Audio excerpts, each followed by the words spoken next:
විශේෂ මේ මධ්‍ය කඳුකරේ අපේ රටේ හදත මේ මධ්‍ය කඳුකරේ රූරා ගලන ගංගා ඔයවල් 103ක් තිබෙනවා. අපේ කුෂ්කර්මාන්තය, අපේ පාරිසරික තත්වය, අපේ ආර්ථික විශාල පංගුවක් උපදින්නේ මේ මධ්‍ය කඳුකරේන්. ආසන්න වශයෙන් අපේ භූමියෙන් 13%ක් මේ මධ්‍ය කඳුකරයට ඇතුල් වී තිබෙනවා. වාර්ෂික වර්ෂාපතනයේ 72%ක් විතර මේ මධ්‍ය කඳුකරයට ගලා හැලෙනවා. ඒ කියන්නේ අපේ රටේ වැදගත්ම හදවත මේ මධ්‍ය කඳුකරේ. හැබැයි දීර්ඝ කාලයක අපේ අසංවිධිත සංවර්ධනයේ ප්‍රතිඵලාද අපි භුක්ති විඳිමින් තිබෙනවා. පසුගිය නායයාම වාර්තා කරනවා ප්‍රධාන නායයාම 1200කට වඩා වැඩි ප්‍රමාණයක් සිදු වූ බව දිට්ඨවලදී.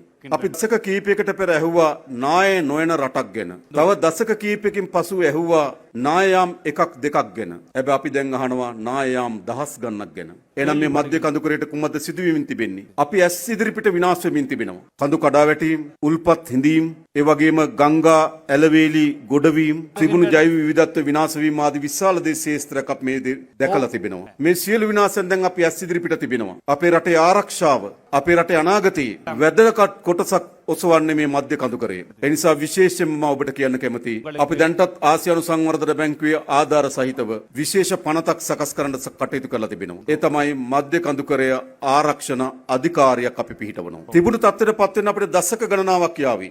හැබැයි විනාශය සඳහා ගනු ලබන පියවරෙන් දැන් අපි නතර කළ යුතුයි. ඒ තමයි පළමු පියවර. විනාශය සිදු වී තිබෙන විනාශය යථාවත් කරන්න දිගු කාලයක් යනවා. හැබැයි පළමු පියවර සිදුවීමින් තිබෙන විනාශය නතර කළ යුතුයි. ඒ සඳහා දෙපාර්තමේන්තුව ආයතන වගකීම් සහිත විශාල ප්‍රමාණයක් තිබෙනවා. ඒ සියලු බලය ඒකාබද්ධ කරන අලුත් මධ්‍යම කඳුකරය ආරක්ෂණ අධිකාරියක් පිහිටවීමට අප කටයුතු කරනවා. මේ වසර අවසානයේදී හෝ ලබන වසර මුලදී ඒ පනත පාර්ලිමේන්තුවේ සම්මත කළ නව අධිකාරියක් පිහිටවනවා. ඒ අධිකාරියට සියලු බලය ලබා දෙනවා. ජන ප්‍රජාවේ ගැටලු විසඳීම, ජෛව විවිධත්වය ආරක්ෂා කර ගැනීම, පාන් සුරක්ෂණය සිදු කිරීම, වන සංරක්ෂණ බලතල, වනජීවි බලතල, වාරි මාර්ග බලතල, කෘෂිකර්මාන්තේ බලතල මේ සියල්ල එක අධිකාරියකට අපි ගේන්න ඕන මධ්‍ය කඳුකරය යලි සුවපත් කරන්න. අපි ඉපදෙනකොට අපිට යම් සාරවත් මධ්‍ය කඳුකරයක් ආරක්ෂා වී තිබෙනවා. අපි මිය යනකොට අපේ දරුවන්ට විනාශකාරී මධ්‍ය කඳුකරයක් අපි ලබා දිය යුතුද? එන ජීවත් වෙන අපේ වගකීම තමයි අපේ අනාගතයට මේ මධ්‍ය කඳුකරේ සුරක්ෂිත කළ යුතුයි. ඒදී සමහර විට නිවාස තියෙන තැන් නිවාස අහිමි වෙන්න පුළුවන්. වගාබිම් තියෙන ප්‍රදේශ වනාන්තර වෙන්න පුළුවන්. හැබැයි අපි ඒක කරන්න ඕන. එහෙම නැත්නම් අපේ රට විශාල ව්‍යසනයකට මුහුණ දෙනවා මතක තබා ගන්න. ඒ නිසා මධ්‍ය කඳුකරේ අපේ හදවත, එහි ආරක්ෂාව අපේ රටේ අනාගතය. ඒ සඳහා අපි මැදිහත් විය යුතුයි. ආයතනවල බලතල එහෙට මෙහෙට බෙදී කවුරුවත් කලබල වෙන්න එපා. පුටු චුට්ටක් එහෙට මෙහෙට මාරුවේ කවුරුවත් කලබල වෙන්න එපා. තිබෙන තනතුරු නාම වෙනස් වෙයි කවුරුවත් කලබල වෙන්න එපා. ජාතික වගකීමක් ලෙස සලකා අපි මේ කාර්යය ඉටු කළ යුතුයි. මා හිතනවා ඊදී ප්‍රධාන වැඩ කොටස තමයි අපේ මේ මලේගම් ප්‍රජාවගේ අයිතිවාසිකම් සුරක්ෂිත කිරීම.